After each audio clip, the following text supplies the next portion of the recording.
Inshallah, we'll be reciting Surah number 31 of the Holy Quran, Surah Luqman. If you can recite with me. Salli ala Muhammad wa ali Muhammad.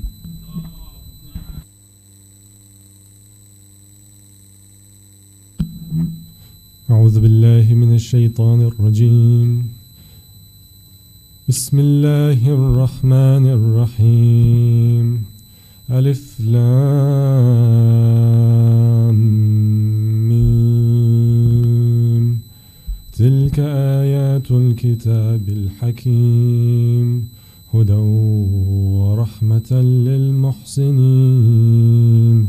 الذين يقيمون الصلاة ويؤتون الزكاة وهم بالآخرة هم يوقنون أولئك على هدى من ربهم وأولئك هم المفلحون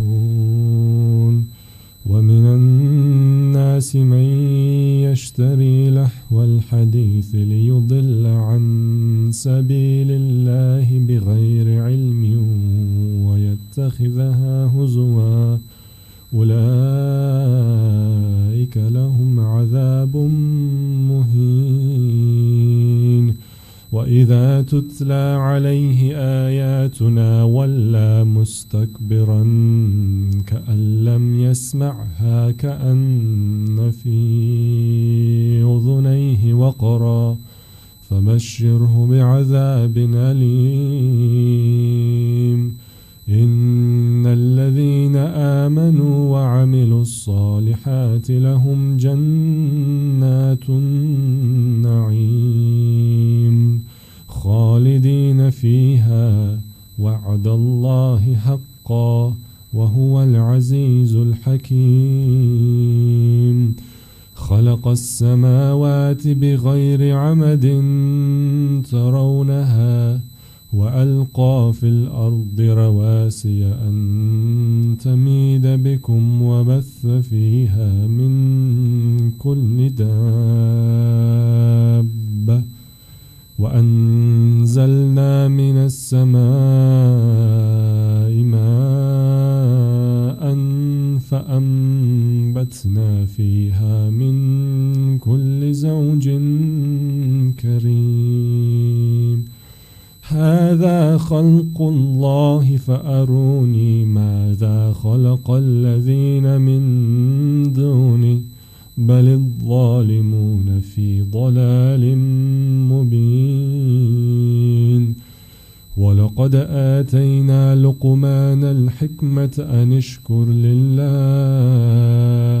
ومن يشكر فإنما يشكر لنفسه ومن كفر فإن الله غني حميد وإذ قال لقمان لابنه وهو يعظه يا بني لا تشرك بالله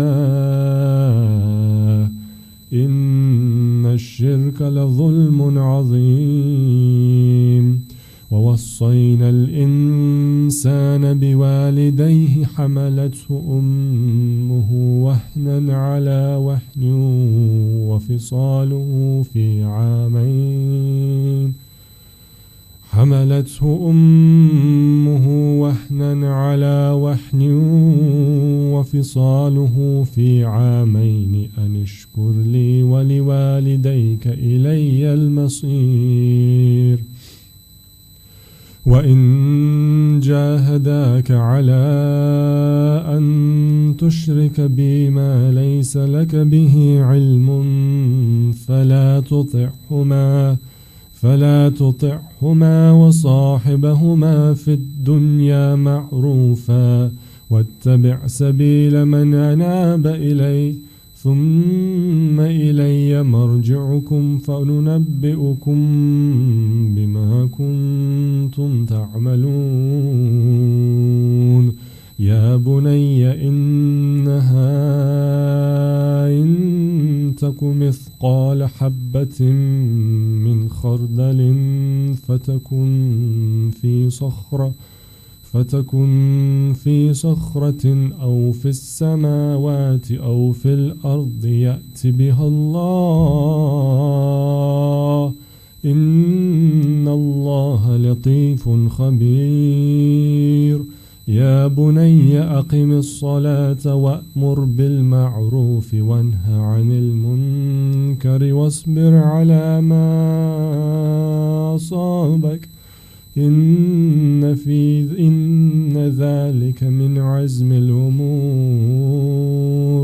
ولا تصعر خدك للناس ولا تمش في الأرض مرحا إن الله لا يحب كل مختال فخور. واقصد في مشيك واغضض من صوتك إن أنكر الأصوات لصوت الحمير. ألم تروا أن الله سخر لكم ما في السماوات وما في الأرض وأسبغ عليكم نعمه ظاهرة وباطنة ومن الناس من يجادل في الله بغير علم ولا هدى ولا كتاب منير. وإذا قيل لهم اتبعوا ما أنزل الله قالوا بل نتبع ما وجدنا عليه آباءنا أولو كان الشيطان يدعوهم إلى عذاب السعير. ومن يسلم وجهه إلى الله وهو محسن فقد استمسك بالعروة الوثقى وإلى الله عاقبة الأمور. ومن كفر فلا يحزنك كفره إلينا مرجعهم فننبئهم بما عملوا إن الله عليم بذات الصدور. نمتعهم قليلا ثم نضطرهم إلى عذاب غليظ. ولئن سألتهم من خلق السماوات والأرض ليقولن الله قل الحمد لله بل أكثرهم لا يعلمون.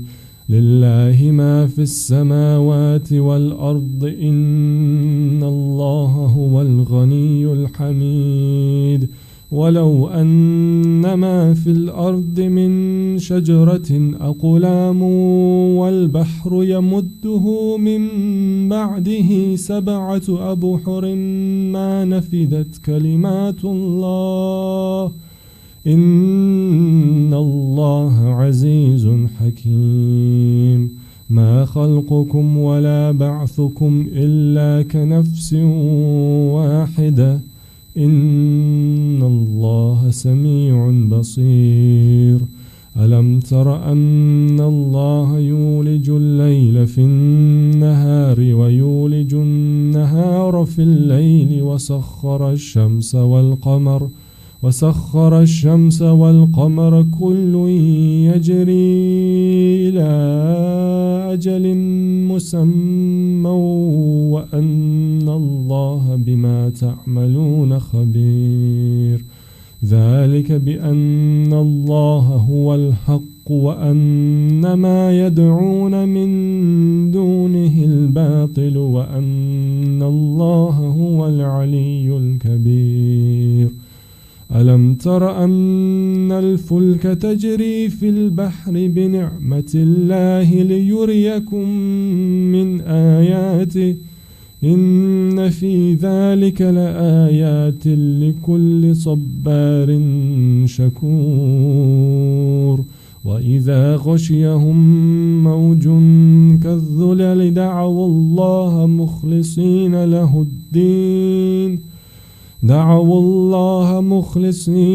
الدين فلما نجاهم إلى البر فمنهم مقتصد وما يجحد بآياتنا إلا كل ختار كفور. يا أيها الناس اتقوا ربكم واخشوا يوما لا يجزي والد عن ولده ولا مولود هو جاز عن والده شيئا إن وعد الله حق فلا تغرنكم الحياة الدنيا ولا يغرنكم بالله الغرور.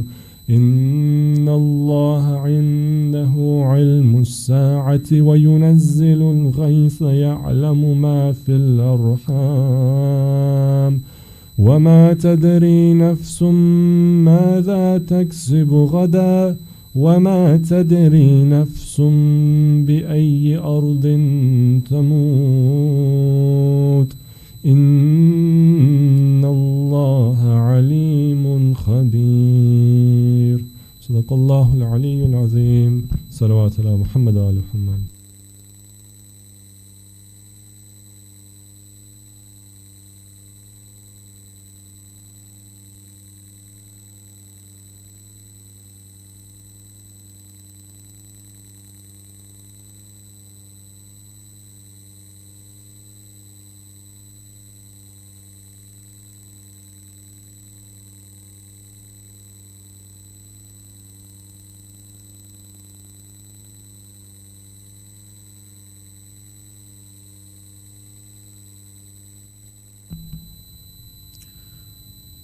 اللهم صل على محمد وعلى محمد.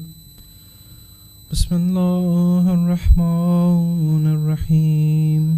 السلام عليك يا أبا عبد الله، السلام عليك يا ابن رسول الله، السلام عليك يا خيرة الله وابن خيرته، السلام عليك يا ابن أمير المؤمنين وابن سيد الوسيين، السلام عليك يا ابن فاطمة سيدة نساء العالمين، السلام عليك يا ثور الله وابن ثوره والوتر الموتور، السلام عليك وعلى الأرواح التي حلت بفنائك، عليكم مني جميعا سلام الله أبدا ما بقيت وبقي الليل والنهار. يا أبا عبد الله، لقد عظمت الرزية وجلت وعظمت المصيبة بك علينا وعلى جميع أهل الإسلام، وجلت وعظمت مصيبتك في السماوات على جميع أهل السماوات.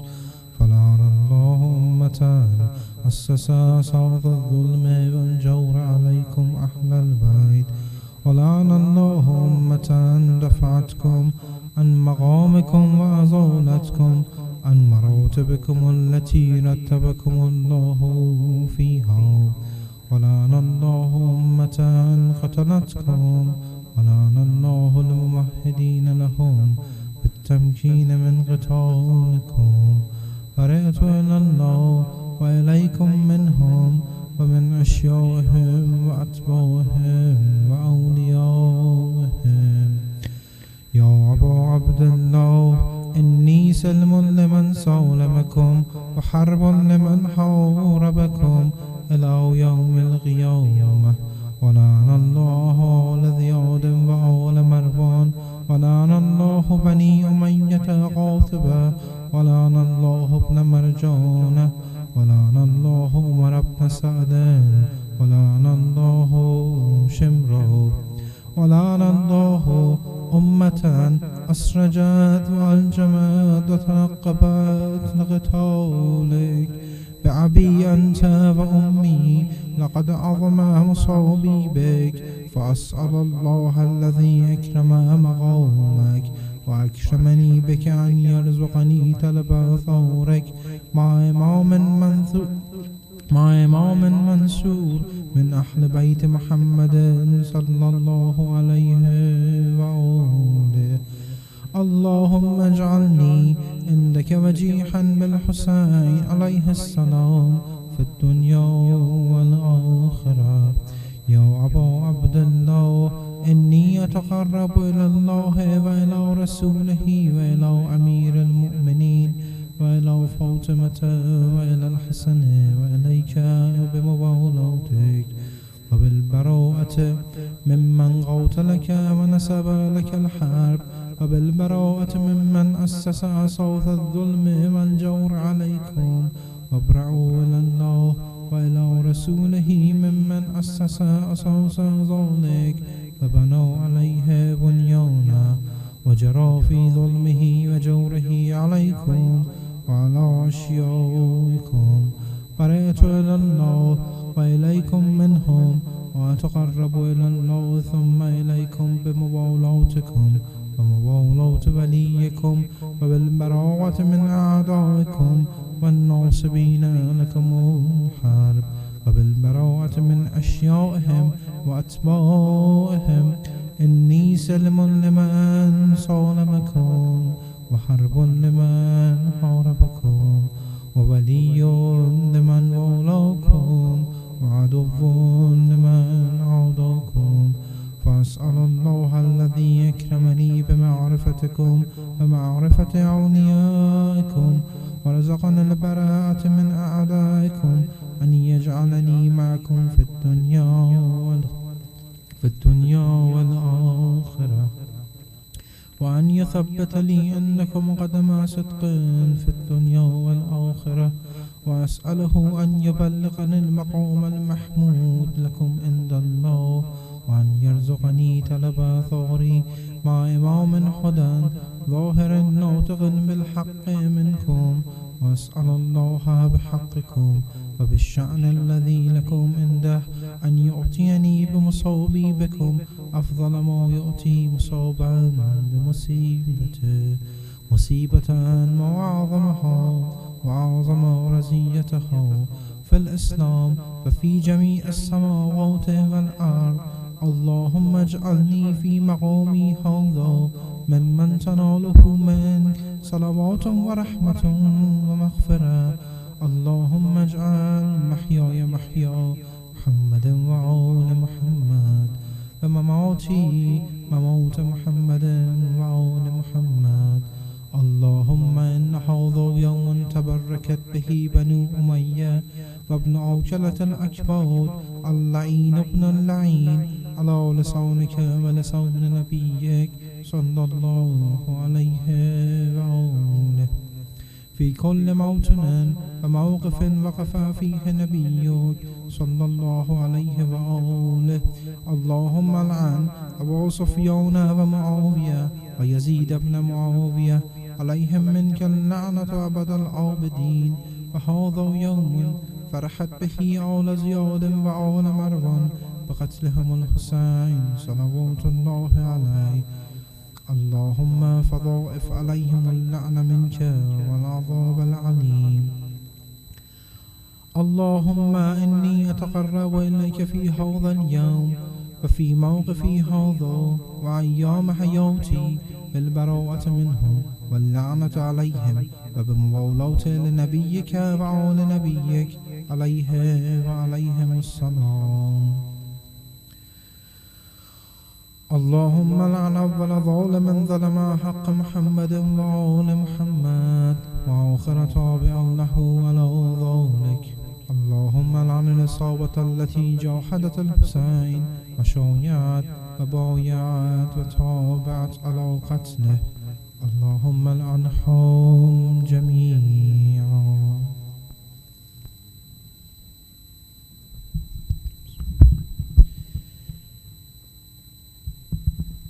السلام عليك يا أبا عبد الله وعلى الأرواح التي حلت بفنائك. عليك مني سلام الله أبدا ما بقيت وبقي الليل والنهار ولا جعله الله آخر العهد مني لزيارتكم.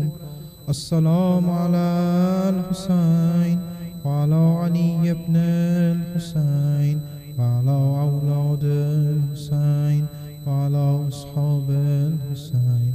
السلام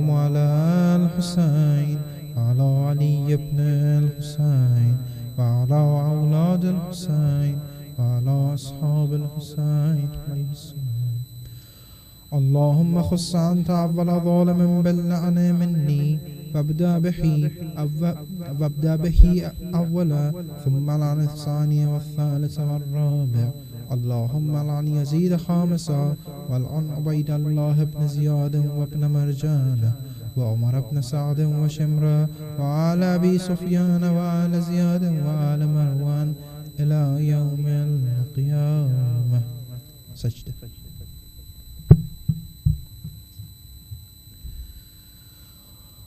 اللهم لك الحمد حمد الشاكرين لك على مصابهم، الحمد لله على عظيم رزيتي. اللهم ارزقني شفاعة الحسين يوم الورود وثبتني قدم صدق عندك مع الحسين وأصحاب الحسين الذين بذلوا محجهم دون الحسين عليه السلام. صلوات.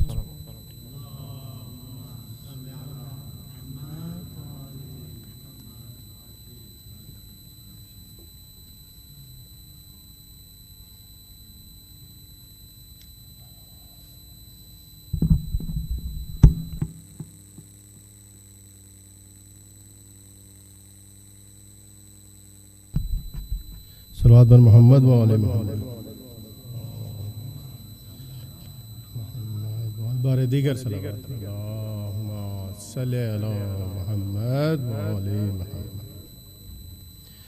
حسین کی جو محبت ہے، حسین کی جو محبت ہے وہ مسلسل ہے. حسین کی جو محبت ہے وہ مسلسل ہے. یہ عرش کرسی و کوثر یہ سلسبیل تیری. یہ عرش کرسی و کوثر یہ سلسبیل تیری. حسین تیری حکومت ہے، حسین تیری حکومت ہے اور مسلسل ہے. حسین کی یہ محبت ہے اور مسلسل ہے. نصیب میں جو نہ ہو وہ حسین سے مانگو. نصیب میں جو نہ ہو وہ حسین سے مانگو. یہ مانگنے کی اجازت ہے، یہ مانگنے کی اجازت ہے اور مسلسل ہے. حسین کی یہ محبت ہے اور مسلسل ہے. پھر الاجل کی صداؤں کا شور ہے ہر سو. پھر الاجل کی صداؤں کا شور ہے ہر سو. حسین تیری ضرورت ہے، حسین تیری ضرورت ہے اور مسلسل ہے. حسین کی جو محبت ہے وہ مسلسل ہے. عبادتوں میں عبادت حسین کا ماتم. عبادتوں میں عبادت حسین کا ماتم. یہ میری ماں کی نصیحت ہے، یہ میری ماں کی نصیحت ہے اور مسلسل ہے. حسین کی جو محبت ہے وہ مسلسل ہے. بتا دیا ہے نبی، بتا دیا ہے نبی کے طویل سجدے نے. बता दिया है नबी के तवील सजदे ने। हुसैन रूह है इबादत है, हुसैन रूह है इबादत है और मुसलसल है हुसैन की जो मोहब्बत है वो मुसलसल है। हुसैन की जो हुकूमत है वो मुसलसल है। इल्तिमास दुआ सल्लल्लाहु अलैहि मोहम्मद व आले Mohammad.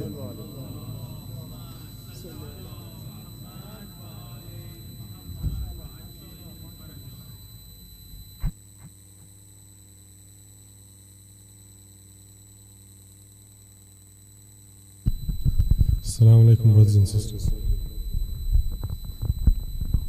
First of all, welcome. Today marks the 1st of Muharram, first of our Majlis, inshallah.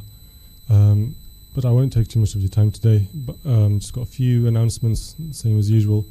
Because we finished quite late, around 9 o'clock, when you leave, please can you just make sure we all leave quietly, because even though it may not be dark, it's going to be it's night and the neighbors may get disturbed, and we don't want that.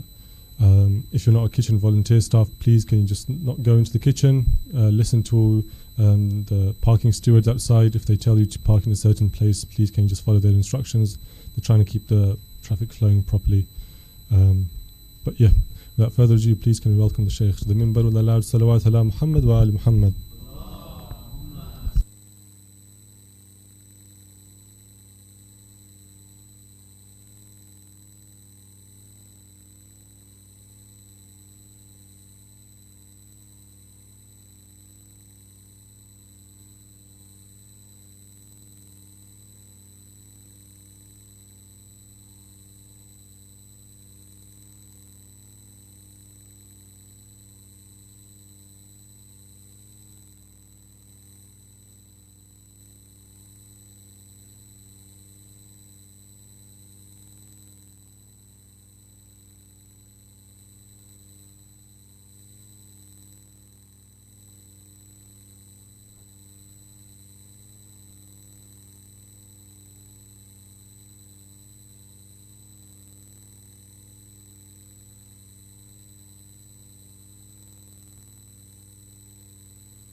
الحمد لله رب العالمين الرحمن الرحيم مالك يوم الدين إياك نعبد وإياك نستعين اهدنا الصراط المستقيم صراط الذين أنعمت عليهم غير المغضوب عليهم. أعوذ بالله من الشيطان الرجيم. بسم الله الرحمن الرحيم.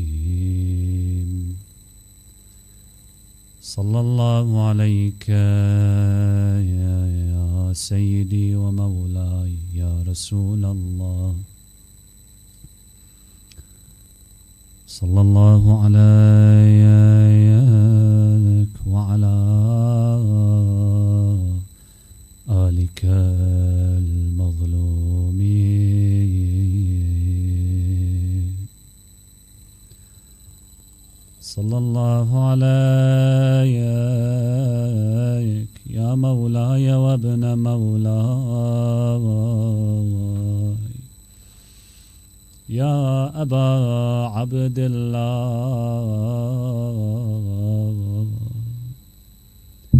يا غريب يا مظلوم Karbala ومسلوب العمامة والرداء.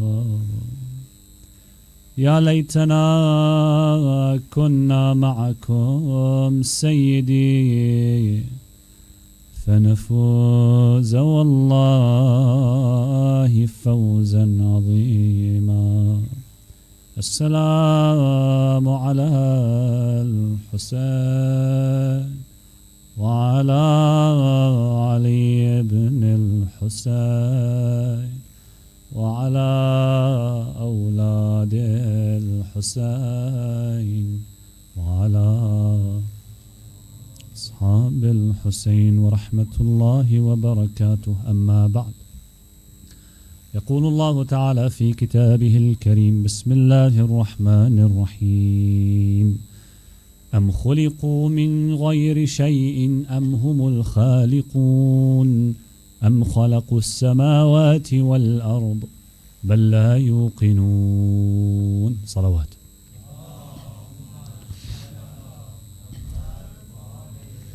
Assalamu alaikum wa rahmatullahi wa barakatuh.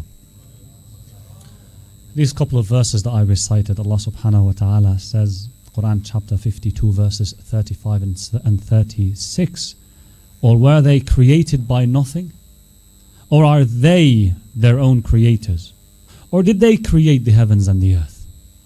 In fact, they have no certainty. Inshallah, we should elaborate on these verses during this talk tonight. In this Muharram, my brothers, my sisters, we are setting out on a journey, on a spiritual journey and on an intellectual journey, where we are able, inshallah, to improve on both with Allah subhanahu wa ta'ala's support. And the topic or the theme that we'll try to cover in this night and in the coming 11 nights is basically, what does it really mean to be a Muslim? Sometimes there are these basic questions that we just don't ask. And we're just living. We wake up and we sleep and we know we're Muslims, but we don't know why, we don't know how. We face challenges, but we don't know how to answer them. So sometimes even these basic questions, it is good for us to understand them, to understand how to answer them. And inshallah, I hope that this would help us, the series would help us understand why we really are Muslim, why we really select a certain path to know about Islam. Why do we think that this is the path of Ahlul Bayt, for example? That is the right path through which we learn Islam. Okay? And why we are who we are. So, some think that today's challenges are, for example, addressing new issues. Yeah? For example, in the past, people used to fast. People used to pray. But today, how can we fast and pray if we are on the moon? Okay? So these are challenges, new challenges maybe. How do people pray and fast if they are in the North Pole or the South Pole? Because sunset and sunrise is not that easy like in Arabia, for example. Every day you have a sunrise, you have sunset. There is a kind of a regular pattern every day. But now Islam expanded. So there's new issues, new challenges. And these are true challenges, by the way. We need to find answers for them as well. Okay? Or for example, how to do a riba-free banking. Banking without usury. Okay? This is a challenge today. Indeed, these are challenges. But also one of the biggest challenges that we have these days is what? Is the fact that all communities are able to be exposed to each other. What do I mean? Now, it's not like 100 years ago or 200 years ago. 200 years ago, you could live in your community without really knowing about anyone else. Without really having to know about what is going on in the next country nearby. Today, no. Today, people are getting to, or are getting exposed to many other religions, to many other intellectual systems, to many other systems of values, to many other communities, many other societies. And so there's so many options, not like before. So, when this happens, then people appear to be like, being in a market for choosing a religion. You're not confined by one religion now. There's many others. There's many others. Your neighbor next door follows a certain religion or faith. The people you meet every day at work, they follow a certain religion and faith. So you are mingling with these people, you're interacting with them, and so for someone, random person, they are able to pick and choose and say, look, I want to choose this religion or that faith. So it's like every one of us, generally, some people might be like this, it's like you're a person in a market. You want to choose a religion. When you're in a market, what do? When you go shopping? What do we do? You try to buy what? The thing that has the highest value, greatest benefit, but also cheaper. Isn't that what we do when we buy things? Honestly. Yes? We try to buy the things that bring the most value, but for the cheapest. In matters of religion or picking a faith, the same applies. We want to select the religion, the faith, that brings you highest value, meaning it answers questions in your mind, it gives you the answers, it makes you a better person, it transforms you to someone who's successful at different levels of your personality and life. Highest value. And you want to choose a religion and a faith that what? That costs the least, that doesn't clash with your needs, that addresses your needs, that doesn't present any great friction with your life. So it has to be reasonable, it has to be applicable, it has to be also in line with your initial disposition, in line with your thoughts, with your beliefs and so on, with your nature as a human. Yes? So these things are important, and these are things that are challenges that we're facing these days.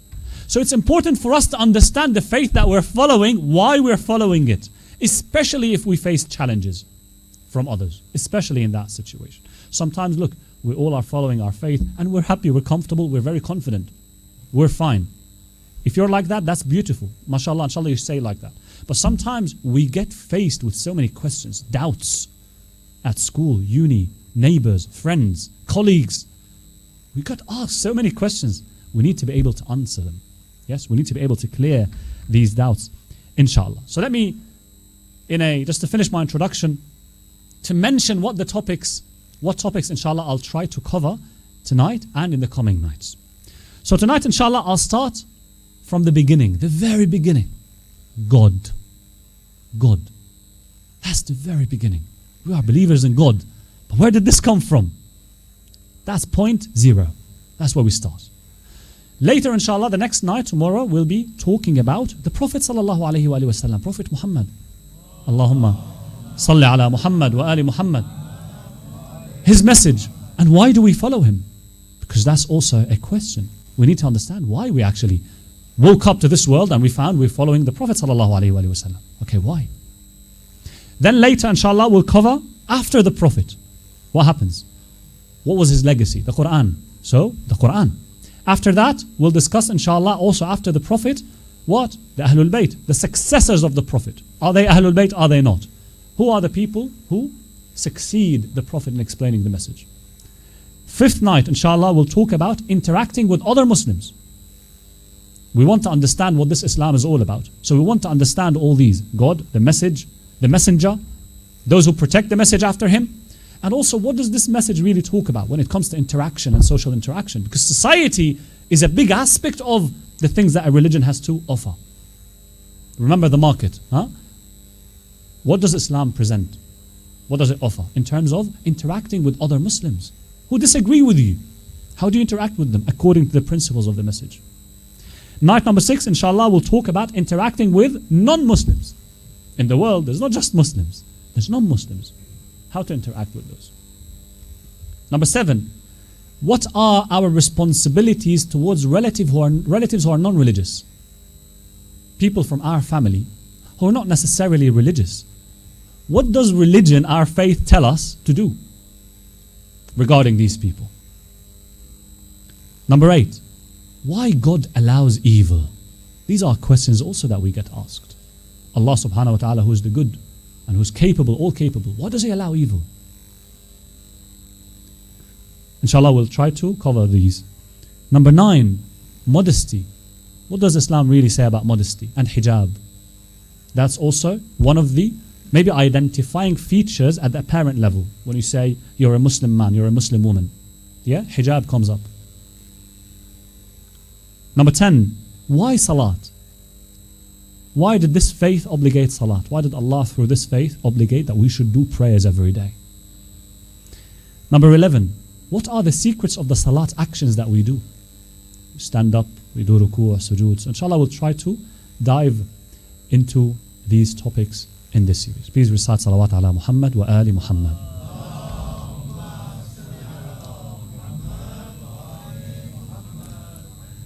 The night number 12, I haven't yet decided the topic, so inshallah I'll see how it goes and I'll leave a room for improvising a topic based on the needs, inshallah.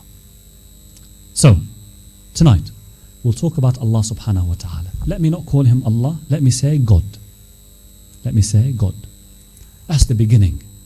That's the beginning. So what I'll try to cover is, what are the different ways through which we come to understand about God, the existence of God? What are the main demonstrative proofs that we have to prove that God exists? There is God. There is a God. What are these proofs? Demonstrative ones, rational ones. Then we'll talk about non-existence of God. As in, do we have any proof that says that there's no God? Is there any proof that says that there is no God? We'll cover that. What's the relationship between God and science? When we have improvements in science, advancements in science, does that say that there's no God? Is there a relationship between the two? And inshallah, if we have time, I'll cover some attributes of God. Okay? So, we are all here, alhamdulillah. All of us, we believe in God. We believe in God. These are us. We are believers in God. But we might have come to that belief through different ways. Most of us, through some way, through maybe teaching, right? But generally, the ways by which we come to understand God can be many. Can be many. One is that you reflect on the world around you. Most of us maybe also fall in that category, or many of us. You reflect on the marvels of this world. Yes, you reflect on the trees, the animals, the flowers, the heavens, the skies, the universe, the planets, your body, the insects, the ocean, what's beneath the ocean, all the worlds, the marvelous worlds that we know and that we probably don't know. We reflect on these. And that's a very logical way of thinking about the things around us. We're here, but we think about things around us. That's what the Quran was also encouraging people to do.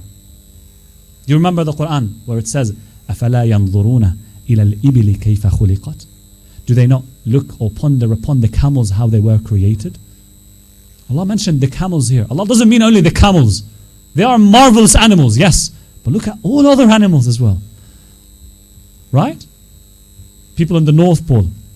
Do you not ponder on the penguins how they were made? Or the polar bear how it was made? Ponder, reflect upon the world around you. That's how Allah subhanahu wa ta'ala wants us to be, actually. Yes? In our belief. Which I haven't yet necessarily proven or arrived at. Right? أَفَلَا يَنْظُرُونَ إِلَى الْإِبِلِ كَيْفَ خُلِقَتْ. In a narration, actually, a report tells us that the Holy Prophet Muhammad sallallahu alayhi wa sallam, Allahumma salli ala Muhammad, was with some of his companions, and they were at the presence of a lady, a senior lady, an older lady. And she was working apparently on a machine where she would be, that machine is generating or creating some thread out of wool. And the Prophet asked her, and it seems she was a believer in God. And he said, how did you come about understanding or believing in God? And she said, simple, this machine that I'm using, it's a machine that does this thing. If I don't move it, it doesn't move on its own. I have to move it so that it does what I need it to do. How about all this world around me? The lady is saying, I cannot accept that this whole world is moving and it came to be without someone to bring it to existence. The Prophet ﷺ turned to his companions and he said, "Alaykum bidin al-ajaiz." Have the faith like the faith of the old ladies. Be able to argue for your understanding about God like this lady is arguing for her understanding about God. Have that understanding. So this is one way that we come about what? Understanding God. Understanding that there is a creator. There is a mover of this world that we woke up and we found ourselves in. So this approach tells you really you just have to what? To tune your mind to the marvels that are going around you or running around you. Sometimes look, because we're running on the treadmill of life, we get used to things. We get used to things. We get used to the fact that we wake up after we sleep. Do you know how marvelous that is actually? But we just got used to it. It happens often that we forget how great it is. A miracle. You just wake up. Sometimes there are things that happen to us. We feel like, oh my God, that's a miracle. Why? Because we realize it's a miracle because it disrupts our expectations. We're not expecting it. For some reason, the things that we expect to happen every day, we don't think they're miracles. But they are. There are marvels in this world. The fact that there is day and night. The fact that you are able to drink and sleep and eat and see people and talk. all the blessings that you have. These are marvels from Allah subhanahu wa ta'ala. That's number one. This is one way that you come about understanding God, reaching God. You ponder, you reflect on things around you. They must have a source. They must have started by someone. Or been started by someone. The second is a rational argumentation. What do I mean? Sometimes, look, there are information that you have, and you build these information together. You connect them together logically in a way that you arrive at a new information. What do I mean? You know that fire burns wood. We know that. Okay? Fire burns wood. That's an information that you have. Yes? Okay. Now you go to the forest. Right? And you realize, okay, this is wood. Now you know this is wood. And you know that fire burns wood. You combine these together. You reach a new conclusion. Your mind does that automatically, by the way. You reach a new conclusion to say, fire burns that wood that I found. Fire burns that tree. Okay? It might sound really basic, but this is how our minds work. You construct a certain rational argument, as we say. So you have a certain proposition, you say, because this, therefore that. Okay? There's something in your mind that happened, an exercise that we do every day, but we don't realize it. Sometimes we make mistakes. For example, I tell you, look, hospitals employs doctors. My father works at a hospital. Can I conclude that my father is a doctor? Hospitals employ doctors. My father works at the hospital. Is my father a doctor then? Pardon? Not necessarily. Who agrees that is not necessarily? Raise your hand if you agree that yes, actually my father works in the hospital, but he's not necessarily a doctor. Ahsantum. Yeah? He might be a janitor. He might be, an office person. Yes? Ahsantum. Well done. Yeah? Do you see the fallacy that your mind did there? It went into a fallacy, a trick, a trap. You thought that if his hospitals employ doctors, I didn't say that hospitals only employ doctors. No, it employs doctors, it employs other types of people. So if your father works at the hospital, he could be a doctor and he could be something else. But sometimes we make these mistakes. So that's why to arrive at a rational conclusion, it requires attention. Okay? It's not an easy exercise if you want to do it right. That's why we study logic, by the way. The science of logic, it helps you to not commit these mistakes. You be precise in the way you think. Okay? This is one way also that we can, or one method that we can use to reach God, that there is God. Another method, which I think is most important, actually, what is usually referred to as the mystical method. What do I mean, the mystical method? Is that you experience God. Is that you feel God. Look, I can tell you about, for example, Muhsin. I can talk about him to you. I can say Muhsin is a very nice person.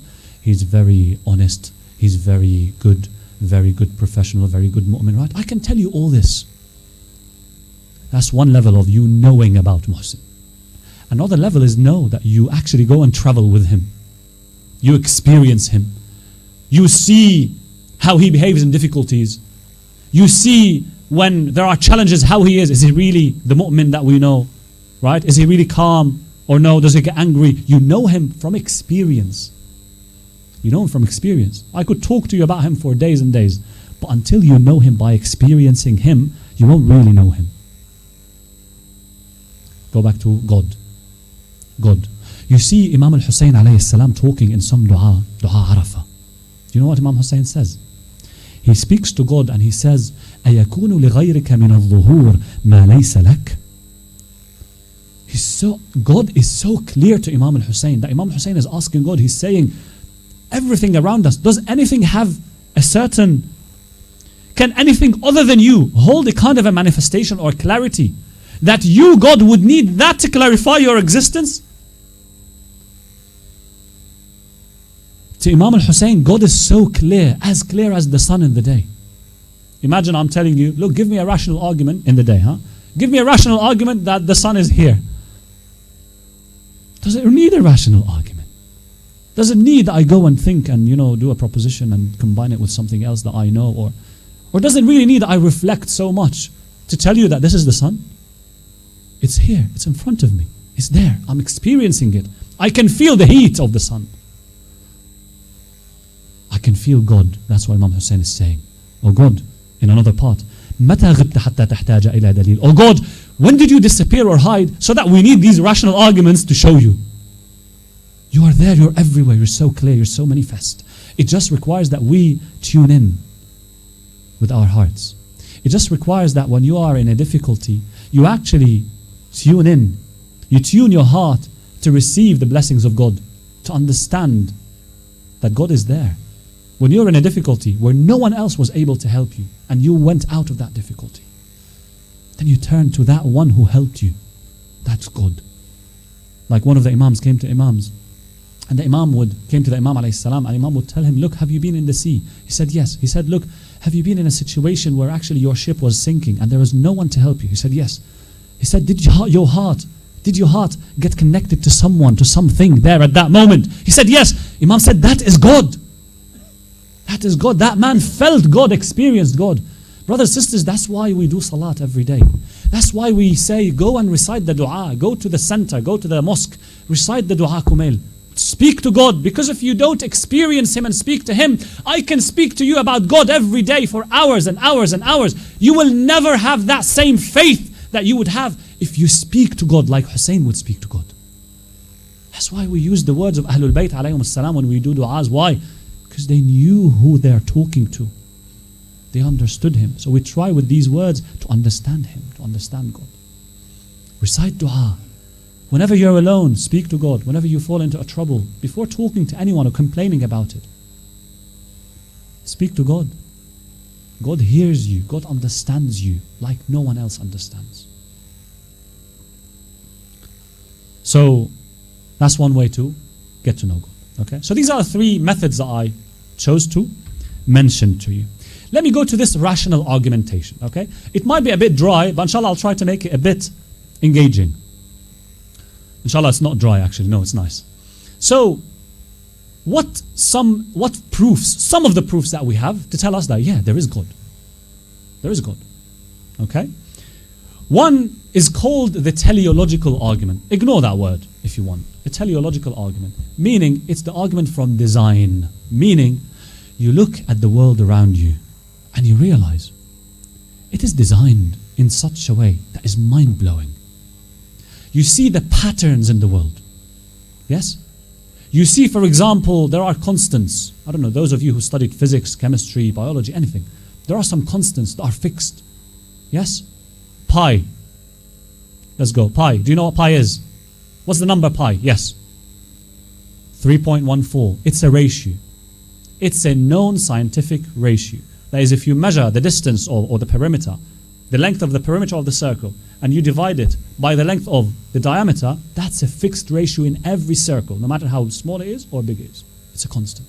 Gravitational acceleration, 9.8 something meter per second. Yeah, if something is falling, that's the gravitational acceleration. Planck's constant. All these constants in the world. Yeah, these are. You cannot say that these are just accident.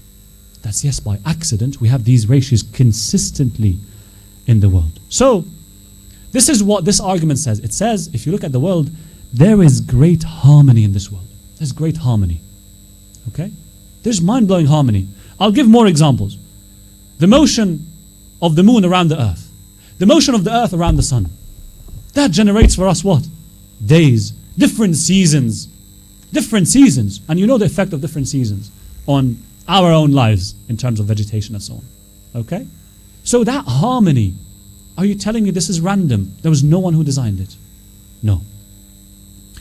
The parameters of pressure and temperature and these constants that I mentioned, are you telling me that these just are haphazard? That if you change this, so pi for example, or anything else, the gravitational constant, acceleration, that if you change it by 0.1%, the whole system would be chaotic. Okay, how? How come that is so finely tuned? How come? Just give me a reason. Give me a rational, reasonable answer. How come? Random? No. It has to have a designer. It has to have a designer. Other examples.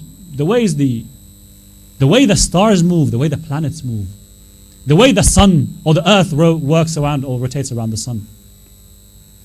we are now able to predict, well, not now actually, from even long ago. We can predict when the solar eclipse will happen for the next 100 years. The precise date, the precise time. Why? It's because this world is operating like a clock. It's a clockwork. It's a clockwork. Some say, oh, there's a lot of chaos. Yes, fine. There's a lot of things that you probably don't understand, the rules that govern them. But go and analyze, go and observe, go and study. The world is working like a clockwork. That's one. There's harmony. The other thing is that not only is there harmony between the things or amongst the things that are in this world, not only is there harmony, but there is purpose. Things apparently, they're working towards a purpose. They're not just haphazard. They're not just haphazard. A tree starts from a seed, grows and grows and grows, and it performs a certain important role in the ecosystem. We know that, we've studied that. Yes? It consumes what? Carbon dioxide. It releases oxygen. That's important. That's a purpose there. It gives you a fruit to eat it, to live a healthy life. That's a purpose there. It's not haphazard. Other examples, you see how we humans, now we all are sitting here, how we started from a cell that multiplied and multiplied and became an embryo, and that became a baby, and that became a toddler, a child, then a young person, then someone like yourselves here, able to think and feel and meet people and invent things. Isn't that serving a certain purpose? Did we not start from something that's very simple, yet things operated together such that it produces this beautiful person that is sitting here? That's not random. It's not haphazard. Another example, you know the temperature difference on Earth? Yeah? So the Earth is rotating on itself, and it's rotating around the sun. Naturally, there will be places on Earth where there is higher temperature than other places, isn't it? Right? Do you know how important that is? That the difference in temperature on the surface of the Earth causes different in what? Atmospheric pressure. And that causes what? Generates what? Wind. Do you know how important wind is for the sea life?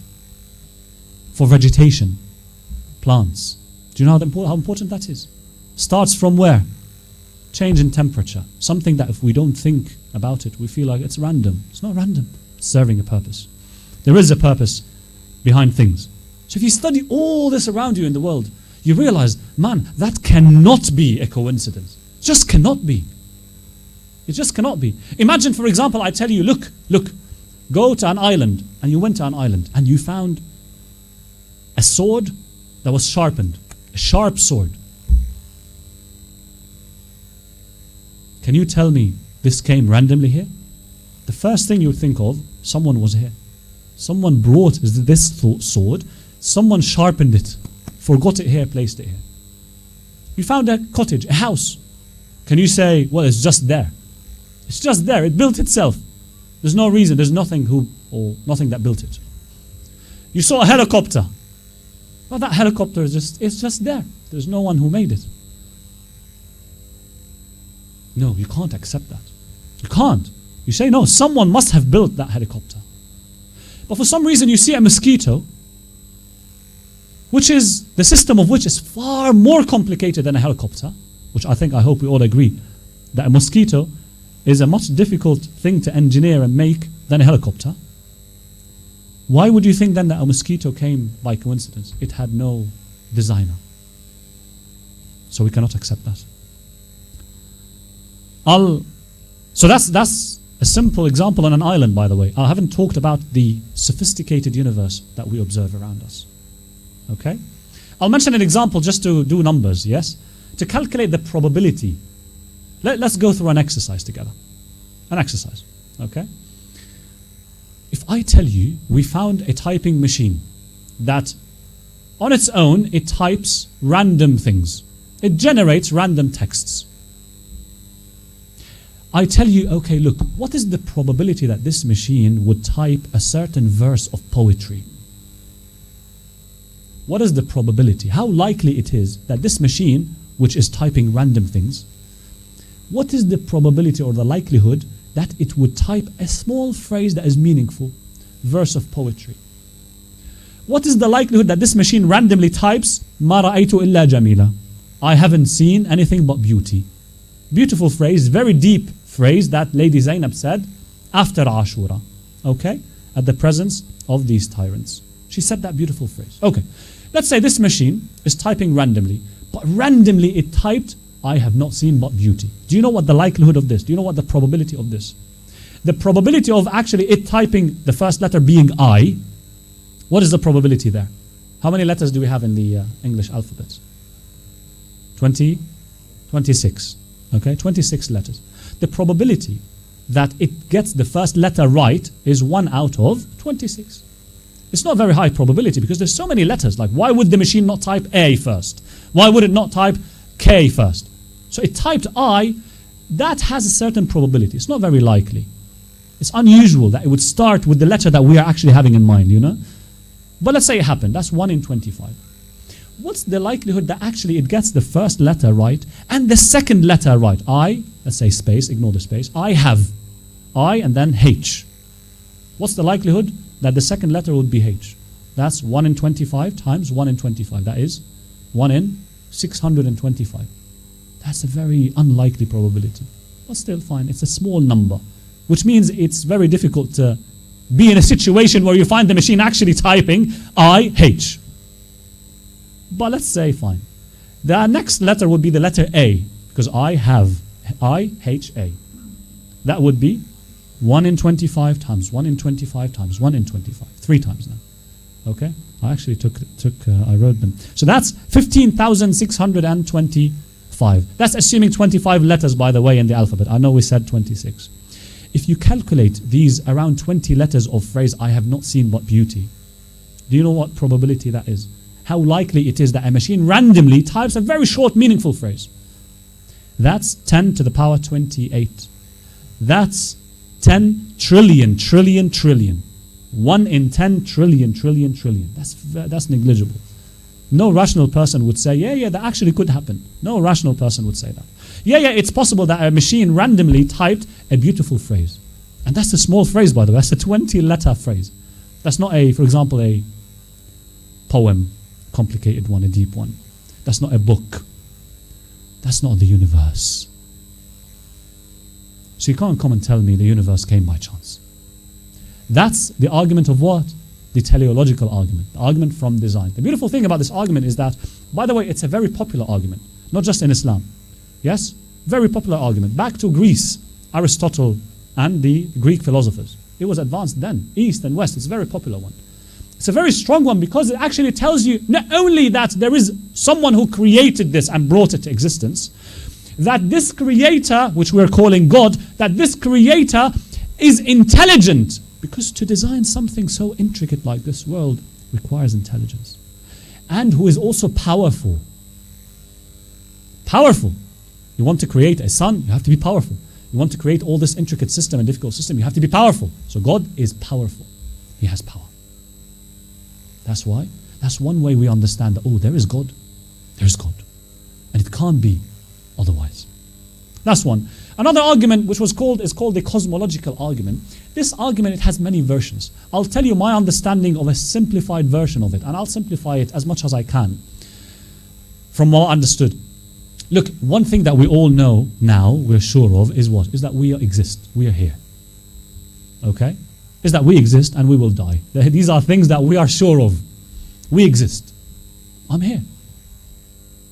Did I decide that I want to exist?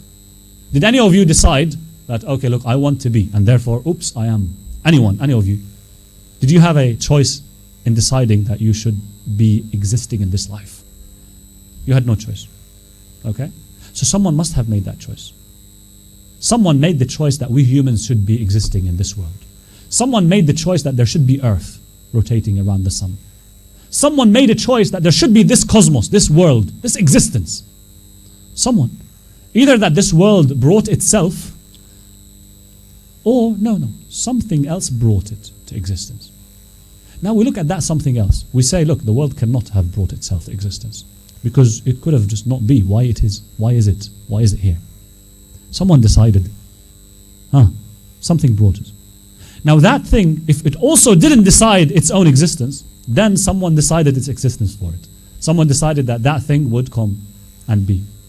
And we keep going like this, like this, like this, until we realize, like, no, there has to be somewhere where this chain breaks and someone decided that between me being and not being, I should be.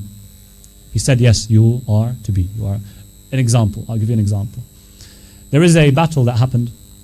I don't know why I chose that example, but I thought, okay, why not? You've probably read in the history about the English and the Normans fighting in the Battle of Hastings. You probably have heard of it. It occurred on October 14th, the year 1066. Okay, this happened. Okay, now I tell you, look, on that battle, there was a soldier who said, look, I won't start the battle, I won't shoot any arrow, okay, unless my comrade here shoots, I won't start. If he starts, I'll start.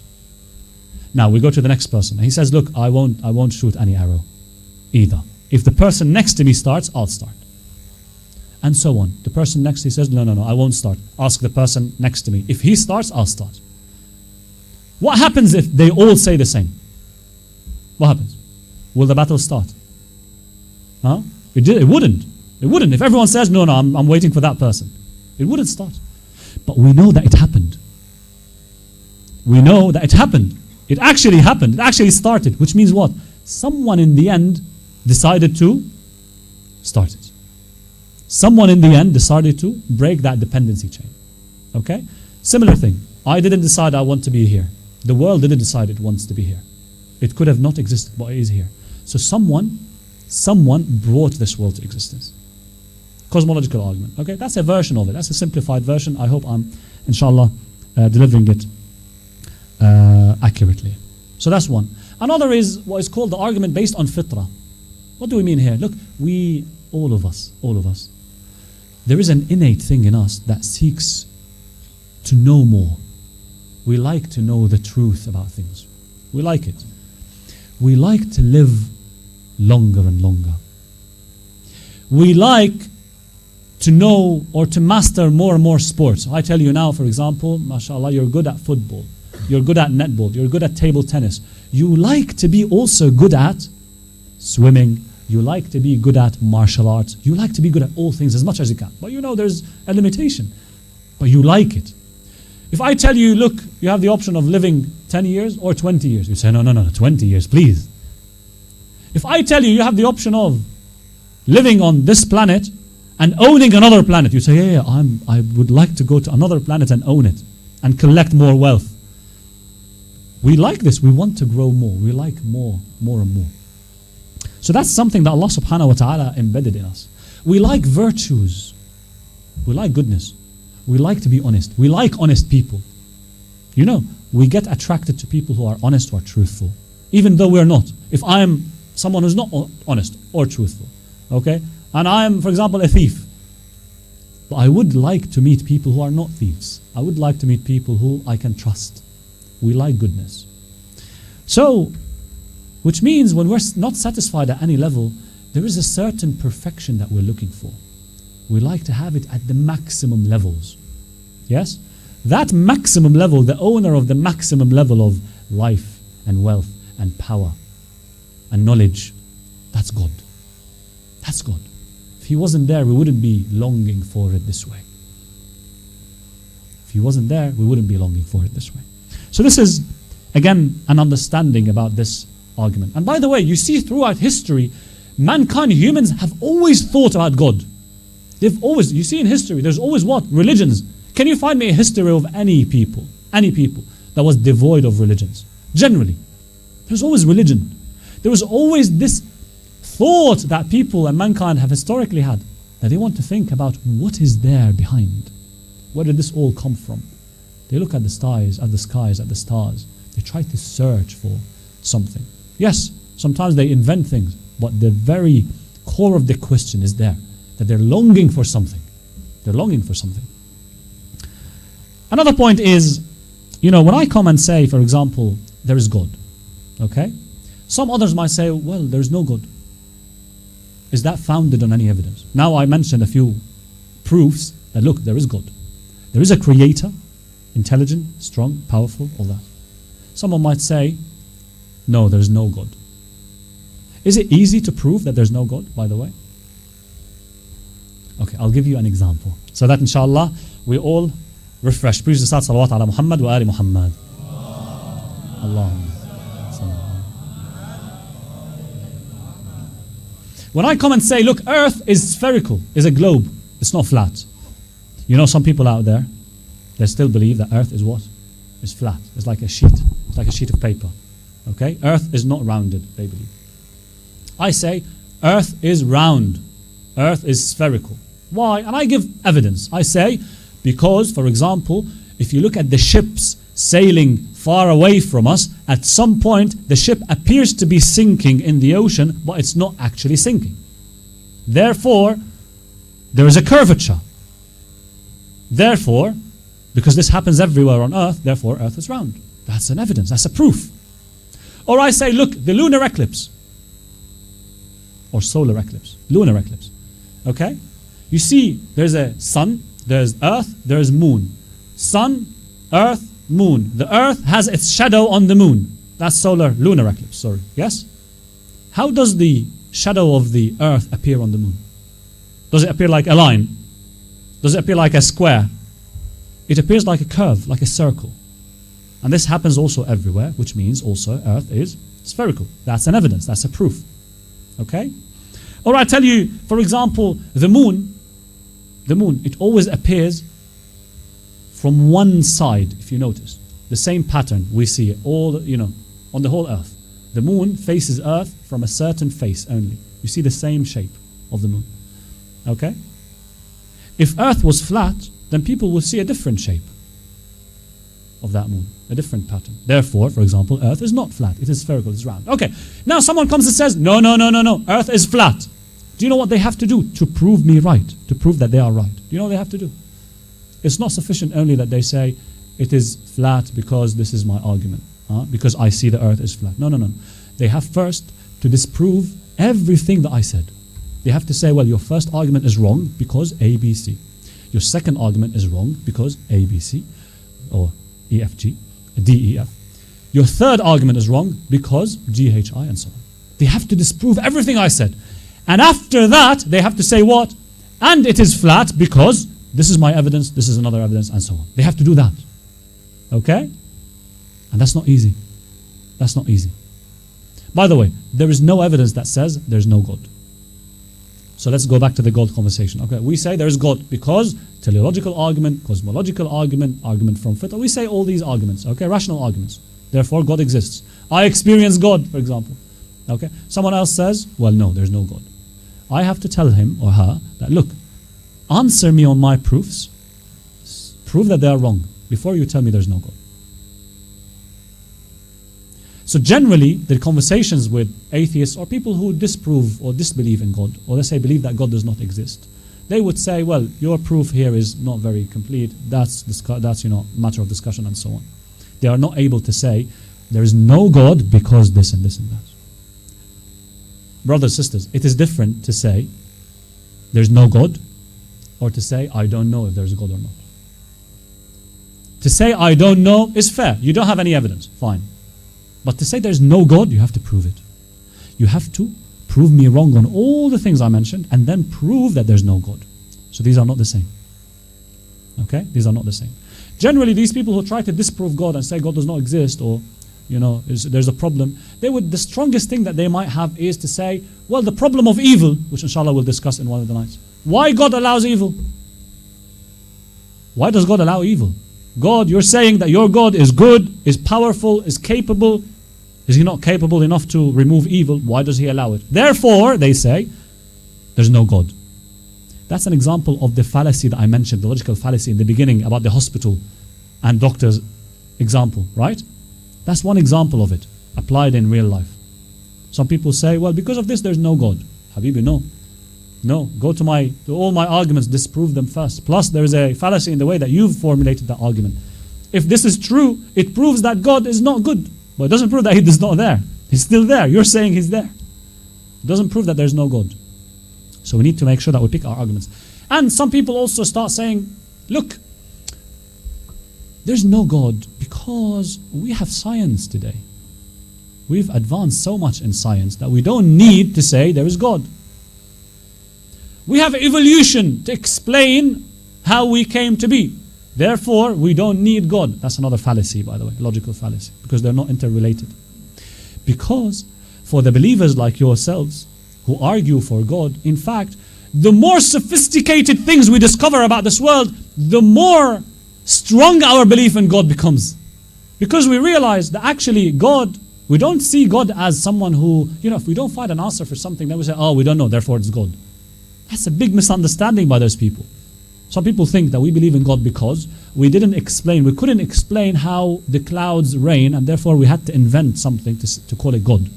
God does it because we don't know. That's a misunderstanding, bro. That's a misunderstanding of what we believe. Well, we don't know how we were created or how we were made as humans. Khalas, God made us. But there's an evolution, therefore your God is not there. No. The more sophisticated science becomes, the more faithful we believe, the more faithful we become, the more faith we have in God. Because God is the creator of all these laws. They didn't come from nothing. What I want to say is, advancements in science, it makes us more believers that there is someone who brought this law, this rule, these sophisticated laws to existence. I'll finish with this. I know, inshallah, I crossed my time a little bit, but I'll finish with this because it's important. Inshallah, a couple of minutes. We talk about God. We discovered now that there is God. Okay? But how is this God? As in, what can we know more about him? Or her, or it doesn't matter. We're referring to that creator. So now from that argument from design, we said that God is creator, intelligent, and powerful. Okay? What other things? The cosmological argument. We said that God, he brought us to existence. He brought us here. And he needed nothing to bring him here. He needed nothing. God needs nothing. We need him in everything. But he needs nothing. He needs no one. This way we prove that he doesn't need space. He doesn't need time. If he doesn't need time, then he's not subject to change. And he doesn't change. Yeah? There's so many things that we can start saying about Allah subhanahu wa ta'ala. That, for example, he can't be physical. Because if he's physical, if he has a body, it means he needs his body to eat or drink or whatever. And he needs a room or space or time to contain him. Therefore, he needed time before he is existing. Which means that's also contradiction with what we found rationally. Okay? So we need to make sure that we actually think about God as he really is, not as we feel. Okay? We think, God must have a head because we have a head, and therefore God has to have a head. He has to eat because we eat. That's not a right way of thinking. That's a logical fallacy. Remember, we need to purify and refine the way we rationally think about God. Okay? This is why there's this science of, it's good to study philosophy, theology, because you are able to understand then these things. Okay? This is what I wanted to share with you tonight, so that we understand that Hussein alayhi salam, when he gives his life, when he sacrifices whatever he had to protect something, to protect a message, that's the fundamental pillar of that message. That there is God, that there is one who created and on whom we depend in everything and on every moment, in every moment. In Muharram, we are commemorating the tragedies that befell Sayyid al-Shuhada, Imam al-Hussein alayhi salam, and his family, the family of the Holy Prophet Muhammad sallallahu alayhi wa alihi wa sallam.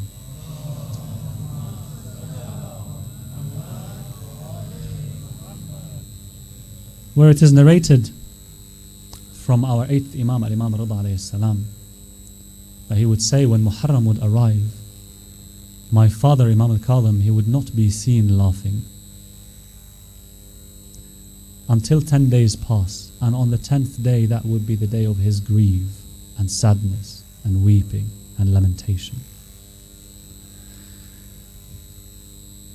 In the year 60 Lil Hijrah, 6 months, 7 months around or before the time that the events of Karbala took place, the news of Muawiyah's death arrived at Medina or in Medina, and Yazid assumed the throne, and he sent to his governor in Medina a letter telling him, look, extract your allegiance from Hussein, extract the approval from Hussein, no matter how, no matter in what way, as soon as possible. And if he disobeys, do what is necessary. Imam al-Hussein obviously refused, and he left Medina towards Mecca. When Imam al-Hussein alayhi salam was in Mecca in Ramadan in the year 60 lil-Hijrah, he sent Muslim bin Aqil, his cousin. He sent Muslim to Kufa in the north in Iraq, with a letter in which Imam al-Hussein says, "O people, I am sending you my brother and cousin, a trustworthy man of my family, Muslim bin Aqil. And I commanded him to write to me about your situations, your affairs, and your views. If he writes to me that the people of opinion amongst you agree, like what your previous letters to me said, then I shall come to you soon, insha'Allah." Indeed, Muslim arrived to Kufa, and people showed him support, and people would visit him until they reached 18,000. And Muslim wrote to Imam al-Hussein then. He wrote to Imam al-Hussein a letter, and he said, 18,000 of the people of Kufa supported me, so rush to us as soon as you receive my letter.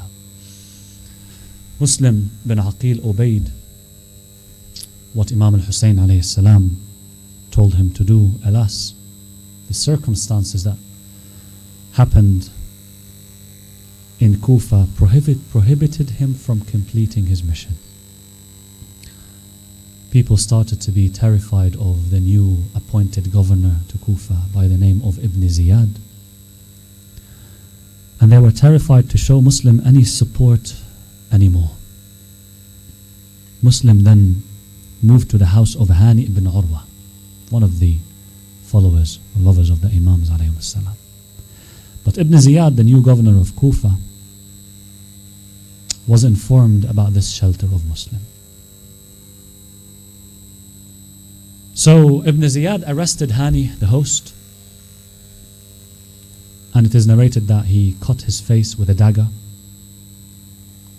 And this is where Muslim realized that he has to make a move. And indeed he revolted, as reports or records of history say. He revolted with 4,000 men, and he surrounded the government palace. But as time went by, the people would leave him one by one, out of fear, out of greed maybe, temptations of Ibn Ziyad.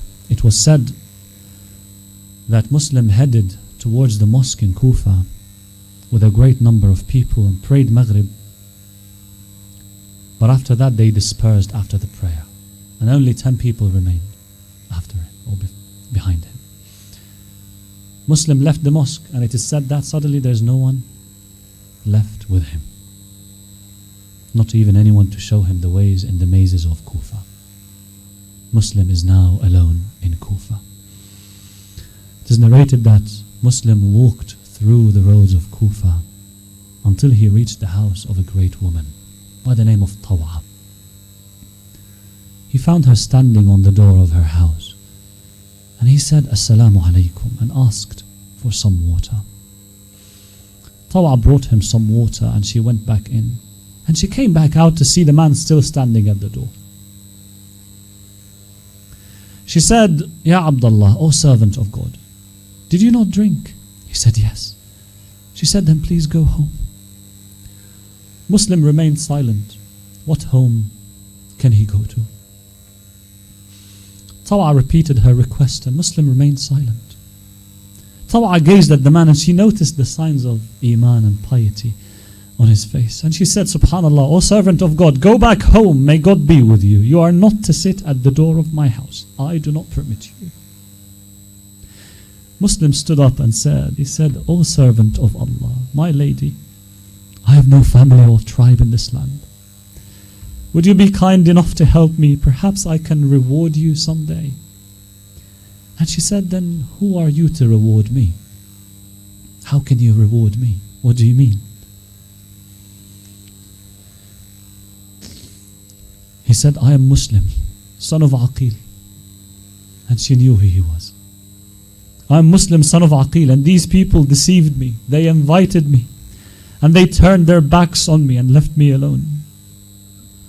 The lady answered, are you really Muslim bin Aqil? The Muslim bin Aqil? He said, yes. She said, may I be sacrificed for you? And she allowed him in.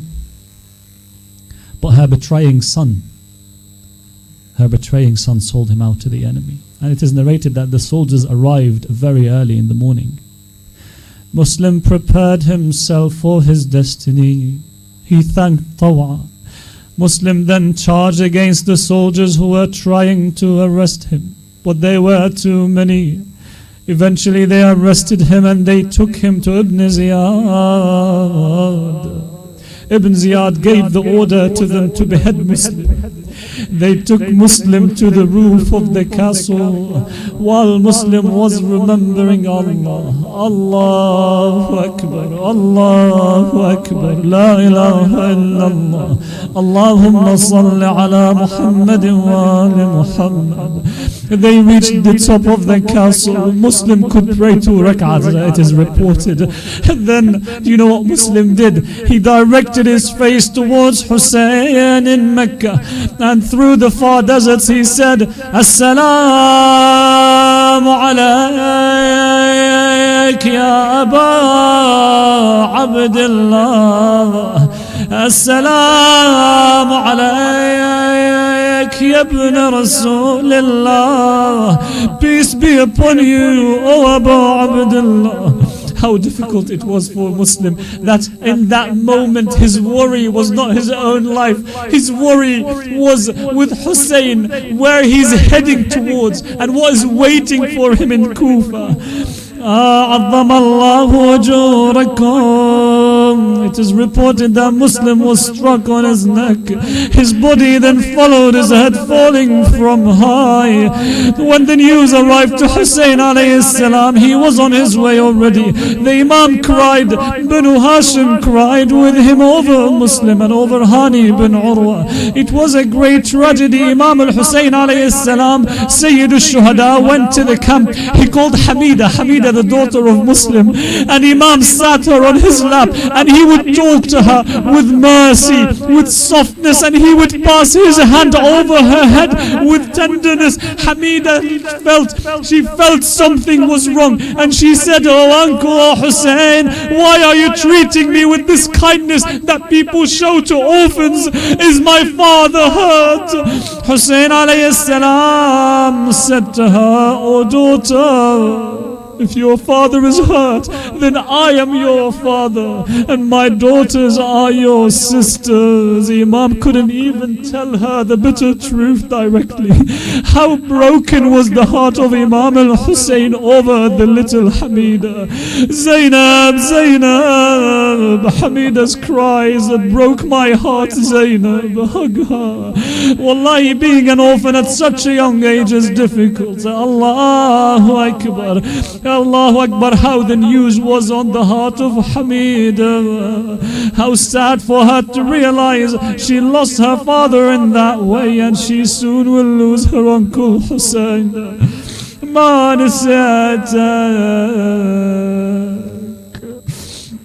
Ma نسيتك بويا يا مسلم يا غالي. ما نسيتك يلي ما فارق خيالي. ما نسيتك يا دليلي ويا دلال. إنا لله وإنا إليه راجعون. سيعلم الذين ظلموا أي منقلب ينقلبون والعاقبة للمتقين. إلهي نقسم عليك بالزهراء وأبيها وبعلها وبنيها والسر المستودع فيها. فرج عنا يا الله. Ya Allah, we ask you بحق محمد وآل Muhammad that you may accept from us these tears, that you may purify our hearts with these tears, that you may accept from us the little deeds. Ya Allah, we ask you that you may grant the hajat, the needs of every needy. Ya Rabbi, we ask you that you may answer the prayers of everyone in need. Ya Rabbi, we ask you that you may grant the quick and speedy recovery to every ill of the mu'mineen and mu'minat, especially members of this community, people present in this majlis and their relatives. Ilahi, we ask you that you may send your blessings and mercy to all those who passed away, of the people, of the relatives of those present in this majlis. Ya Allah, with 5 times Amma yujibul muttar. Bismillahir Rahmanir Rahim. Amma yujibul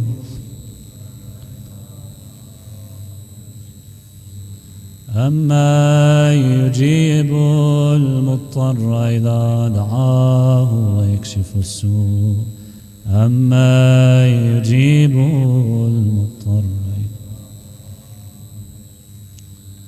أما يجيب المضطر إذا دعاه ويكشف السوء أما يجيب المضطر ويكشف السوء. الأرواح المؤمنين الفاتحة مع الصلوات.